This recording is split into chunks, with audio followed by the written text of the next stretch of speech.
is 5:15 a.m. and I'm back on my bullshit, which is to say I'm back on my routine of doing yoga, meditation, working out, reading and journaling all before 8 a.m., which is when I feel my best, when I really think about when I feel super aligned with myself, with my practice, with my life and potential.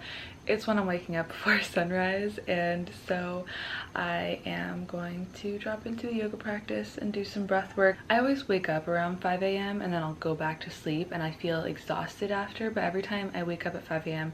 I'm a little tired and I push through that. I feel so energized the whole day. I don't know how that works, but between 8 to 10 is when I go to sleep when I wake up at around 5 a.m. That's what works for me. Sometimes I will take a nap, but it's so worth it for me to wake up at this hour and get everything done and do everything that nourishes me without making the excuse of I don't have time for that. Because if I wake up at like 8 even, I will immediately want to jump into emails and doing productive things. So many candles lit. There's 2 there, but this candelabra looks a little sad, and then this candle smells really good. My bed looks so comfortable. Wow. Just looks like an oasis. Ew, I'm a weirdo. Yeah, she do be looking comfy though. Look at this baby lizard. When they're small, they just look like they're waddling everywhere. Hi, honey. Staying hydrated as always. Stay hydrated. I have fun with myself, okay? I'm not ashamed.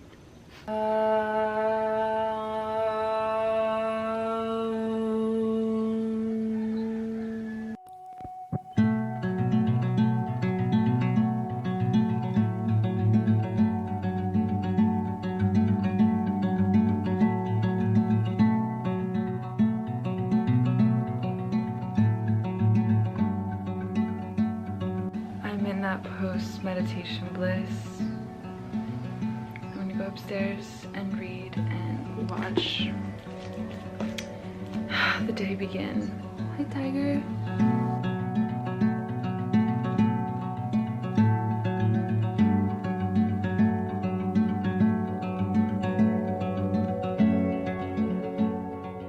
I wanted to show you a few new clothing items that I got from an ethical retailer named Everlane. They're sponsoring today's video, which is amazing. They have radical transparency about their garment shops, and their artisans are getting paid fair wages while working in safe conditions.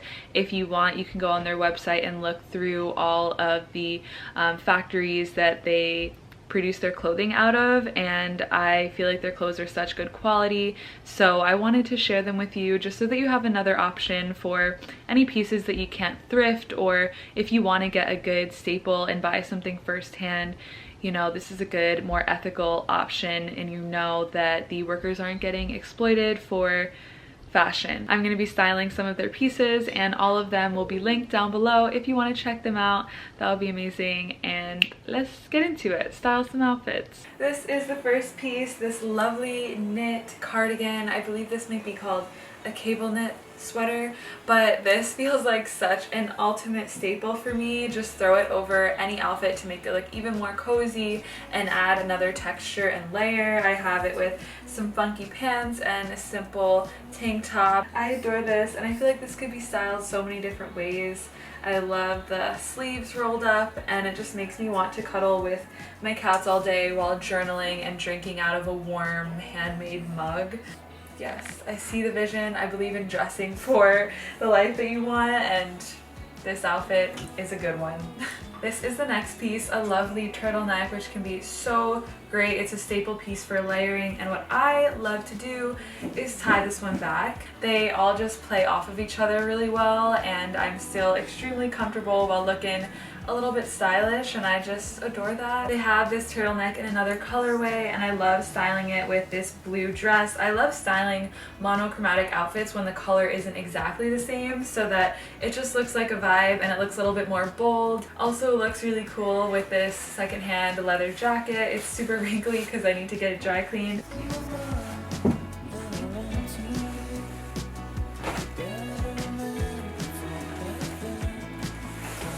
And again, another turtleneck in the blue colorway. I love wearing turtlenecks like this just under a big crew neck.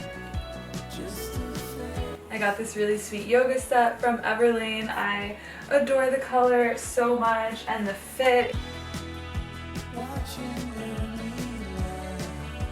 And lastly, for those chilly early mornings here on island for me, or anytime after I get out of the ocean, I have been loving this crew neck. It's so insulatingly warm. I feel like this is such a good staple for anyone living in a cold climate right now, and it's really, really cute. I don't know what this material is called, but it is so warm and cozy.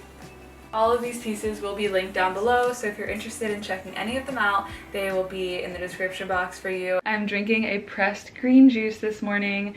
This one has celery, cucumber, kale, chard, parsley, turmeric, ginger, garlic, apple cider vinegar, and fermented chili pepper.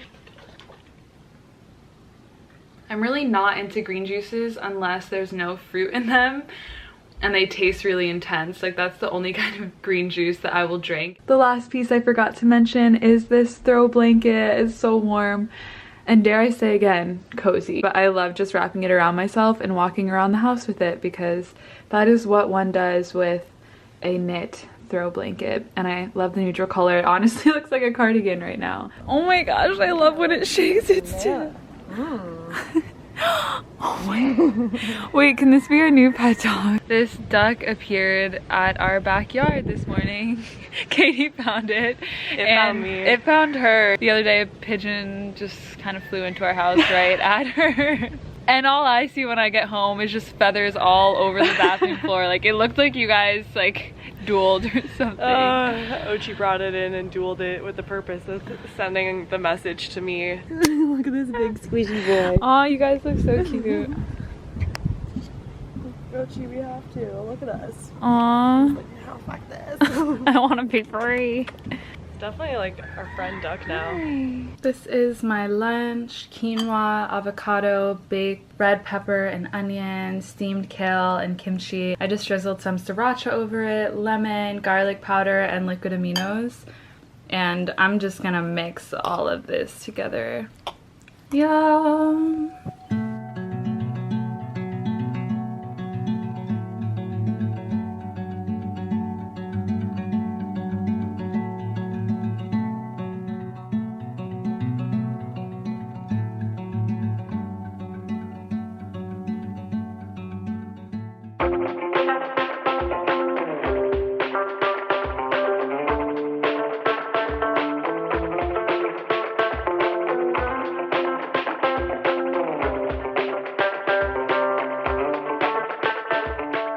Would we be in contact? Or because I know a lot of that stuff is so behind the scenes. Yeah, me too. I have no idea. I'm so open and I feel so grateful to. I always start phone meetings sitting down. Oh, I'm getting a call. Hi. Love that she's already working with a bunch of your other clients too. I had some interesting news come to me. I reached out to my family tax guy, just double checking about 2019 taxes. This is probably really boring adult stuff, but I was like, hey, I never heard anything back. And apparently I sent all of my documents for 2019 to someone in my family who didn't file them. So I'm like a whole year behind and I have to redo it myself, which is good. I'm just like, okay, let me take the reins on this and just work directly with this guy and just be an adult. But it was kind of hard to hear that, you know, that I thought they were done. I had been told they were done and then they weren't done. So your girl's gonna owe some late fees, and that does stress me out and doesn't feel super good. Learning to manage my expectations around who I can trust and who's accountable in my life to help me with those kinds of things, you know? I don't know why they didn't teach us this kind of stuff in school. It's beyond me.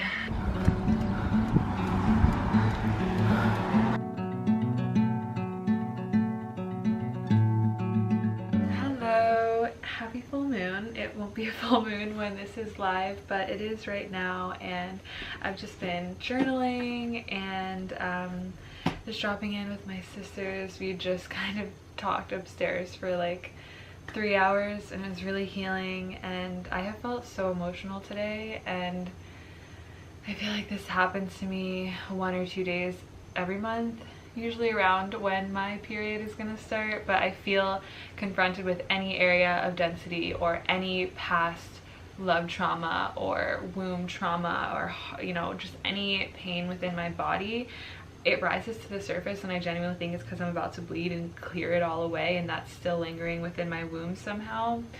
And I had a lot of feelings of wanting to protect my heart today, feelings of unworthiness, feelings of just questioning it all and wanting to cast away love fully. And sometimes it can be so hard to let love in because you make up in your mind that it's safer to just be alone.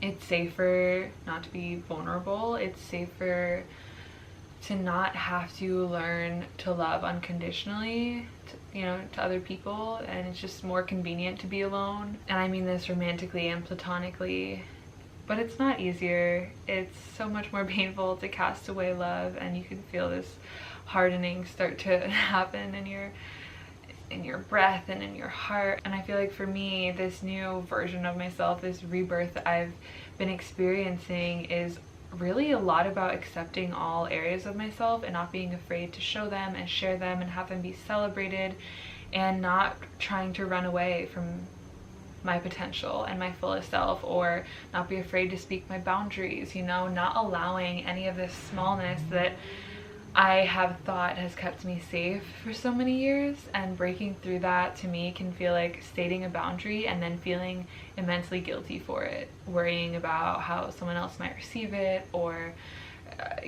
feeling, just going over it, creating other narratives in my head about it. And I think that maybe a lot of people go through this, where it's like you're in this new season, in this new phase of life, in this rebirth, if you will, but there's still lingering old programming. So you may act out of your current truth, but that doesn't mean that all the questioning will not follow it, or the shame or the guilt saying that you taking up space is wrong. And I think that's what I was feeling. Like, I spoke a boundary and it felt so good and it was so well received, but then all day I just felt guilty about it. I felt bad for making anyone else feel bad. And that just isn't programming that I want to carry anymore.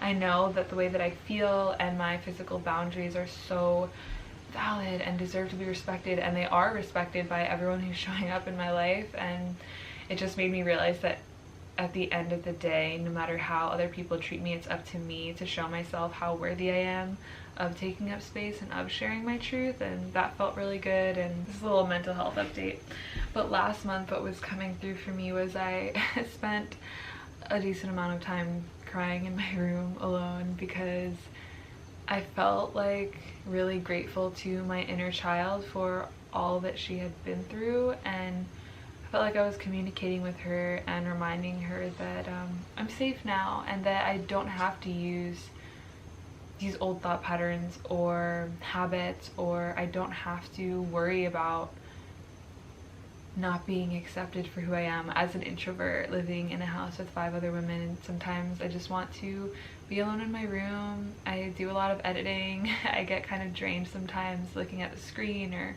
even recording, and I always feel guilty about that, or I just feel guilty for little things that are just naturally me. So I guess this is similar to what I'm feeling now.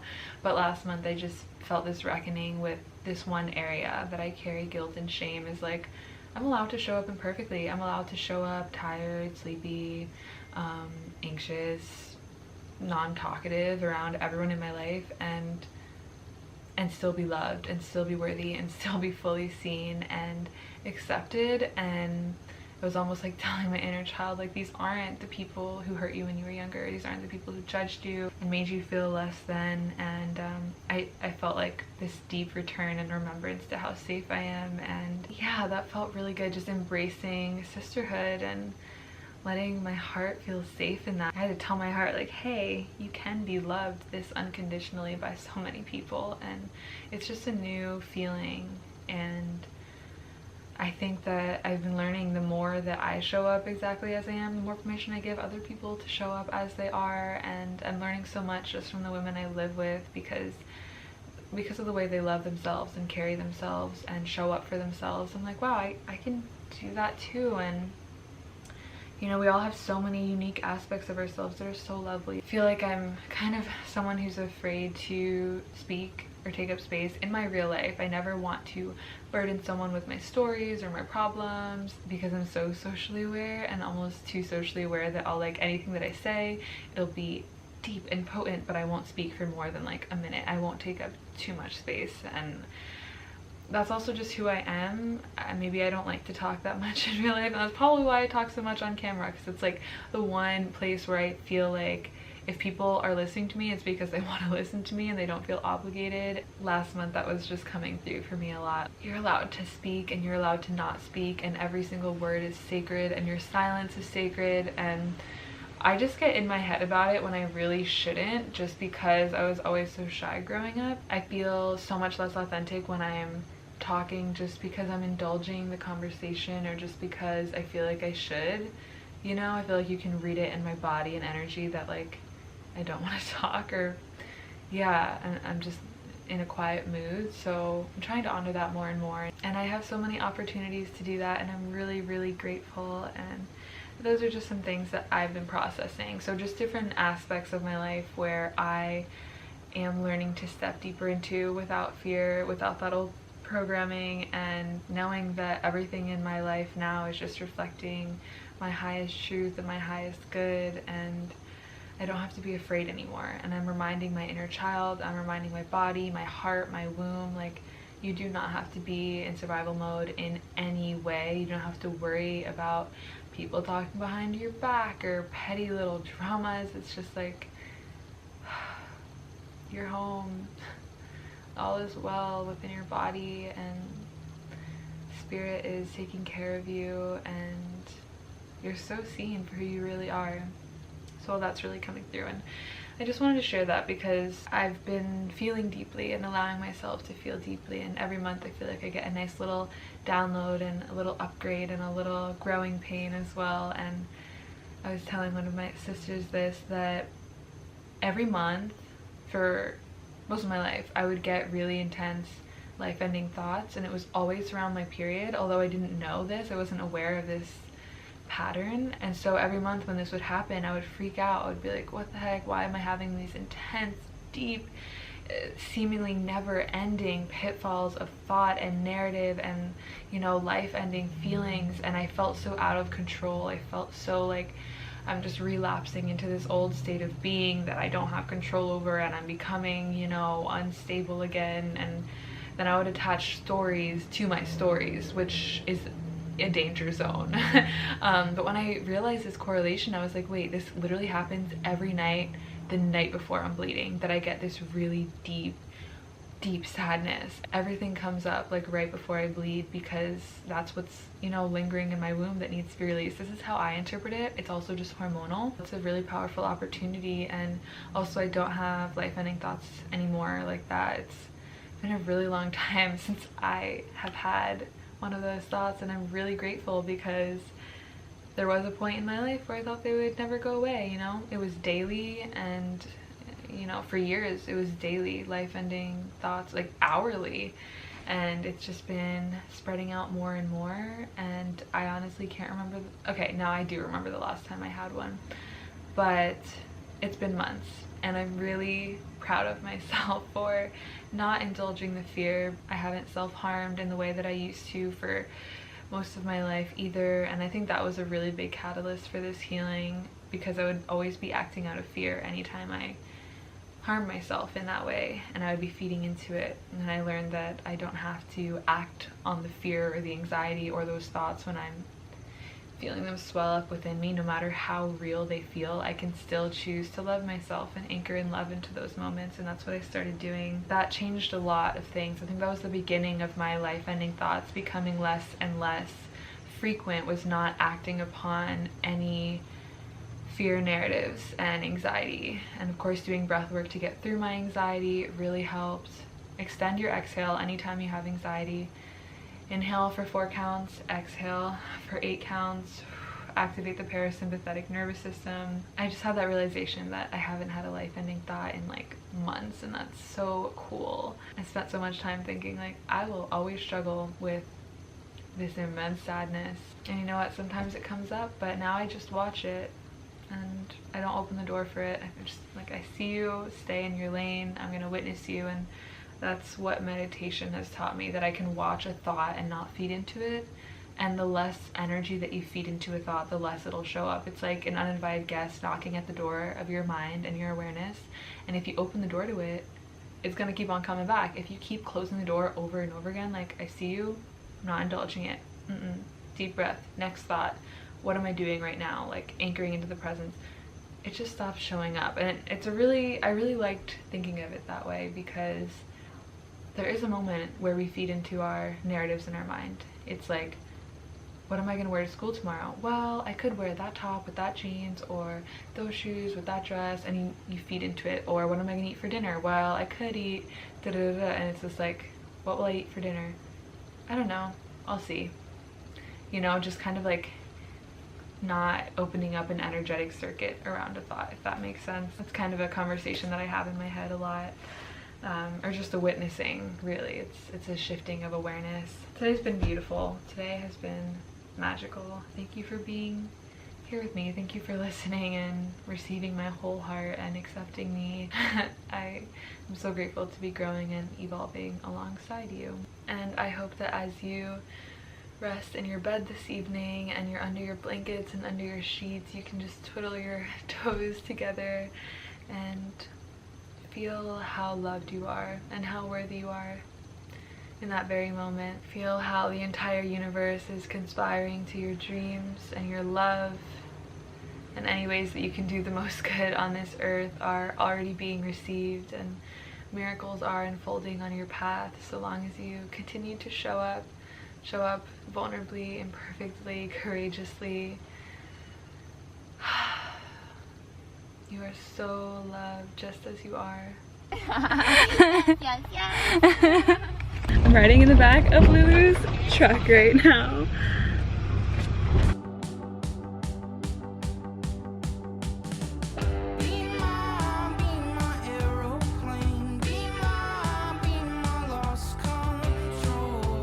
Hello, I just got out of the shower and I put some foundation on, and I figured maybe I could just do my makeup with you and chat. I finished The Celestine Prophecy. It was really good. I wasn't expecting there to be a cliffhanger, and I didn't know there was another book called The 10th Insight after that one, and I just realized that I have it in my house. I just so happen coincidentally to have the 10th Insight book, and that's the sequel to The Celestine Prophecy. But I feel like some parts of that book I was just kind of like bored, or not bored, but because I feel like I know a lot of these things as part of my reality, you know, a lot of the insights of just energy and coincidences and messages, and even the 9th insight, like how the world will eventually come to be. If you've read the book, then you know what I'm talking about. If you haven't, then I'm sorry. But basically, I don't know if I want to jump into the sequel by the same author just yet. I have a lot of books in my queue, and I just found this one upstairs in my living room, Emily Dickinson poems, and I kind of think I want to separate the different kinds of literature that I'm reading. And I think that this might be fun to read. If you didn't know, I'm reading 3 books a month, so it's either between this one or, let me get the other one, Aging Backwards. This is a book that I got from a thrift store. I just thought it was interesting. I'm really into skincare and keeping my joints healthy, doing things with longevity in mind, and doing things that will help my joints and my digestive system and my muscles and organs in the long run. And this one would just be really fun to read. I don't think I've read much Emily Dickinson. I go through phases with poetry where I just cannot stop reading it, and then other times where I'm like, not really that called. My foundation and setting powder are way too light for my face, and I just contour with this setting powder just because it blends really easily, by Fenty Beauty in the color Cashew. After I go in with that ridiculous amount of bronzer, I will put some blush, some warmth, going in with some highlight. A lot of people always ask me how I'm so dewy, but my face is just naturally more oily. And I put sometimes vitamin E oil on my skin before putting my foundation on, and it just makes it look really moisturized. Oh, let me show you the foundation that I use. It's this Found Sealer that has SPF 20 sunscreen, which I love. That's just one less thing that I have to put on my face, but this stuff is pretty good. Found Sealer. It's light, but really full coverage, I would say, and it's waterproof. I've literally worn that in the ocean after filming one day, and it was all still on my face. By the way, I'm filming today. I'm filming 2 videos. I finished filming for today. It's around 4 o'clock, so I'm going to go into town, maybe get some more groceries and just get some fresh produce, really, and maybe read some of my next book. I decided I think I'm gonna read The Zahir, which I mentioned in my last vlog, because I'm just ready. I just feel ready to go on this journey and adventure. So yeah, book 1 of 3 of the month. It's been pretty rainy the past week, so I haven't really gone swimming, but I'm gonna try to go tomorrow morning. Yay! I got a new basket for my bike because the other one couldn't handle my heavy groceries, and this one is much more sturdy. A little less cute, but a little more practical, similar to my outfit change. Got the Air Force Ones on. And I'm just gonna get some kale, a bunch of veggies, maybe some Just Egg. I've been craving that. And the sun's gonna set soon, so I don't really like to bike after dark.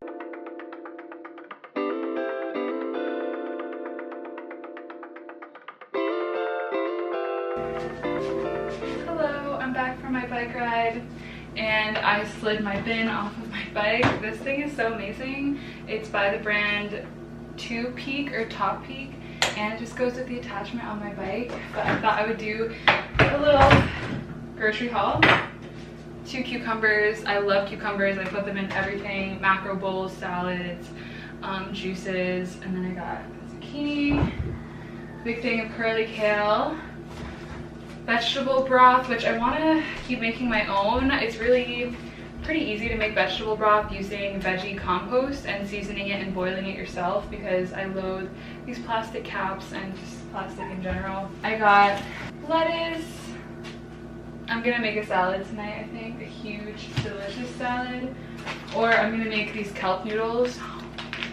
I have so much basil. I think this would be good with basil, tahini, liquid aminos, sriracha, a little bit of maple syrup, and then some kale, maybe zucchini steamed with it. I don't know. I got some bamboo shoots, which I thought would be good in the stir fry slash salad. I think I'm feeling a kelp stir fry tonight, and some furikake. And that's pretty much it. I got garlic and ginger as well. Yeah, I was really craving mint chocolate chip ice cream, so I had to do it. Had to do it to him. Okay, let's make some dinner. I'm hungry. I am halfway through eating my dinner, and I remembered I kind of wanted to show you. I didn't feel like filming when I was cooking because it makes it take so much longer, but I literally made the most random dinner. Well, that's all for now, folks. Signing off here. Thank you so much for being just as you are and for showing up to life vulnerably and courageously, letting your bare soul be touched by the hand of God. Not to get too deep. I feel like there's no point in me even saying that, because that's just what my channel is all about at this point. I don't like to just rest and scratch at the surface. I'm trying to dive deep into the depths of the ocean of our souls, where the milking, where the yolking, where the transformation occurs. I don't know why I said milking. It's pretty late. Thank you so much for being here and witnessing my journey, and I'm just really proud of you for rising today. And I hope that you can breathe mindfulness into each moment, deepen your breath, and remember that sometimes letting go can be as easy as exhaling. I cherish you, and I'll see you in a video soon. Bye!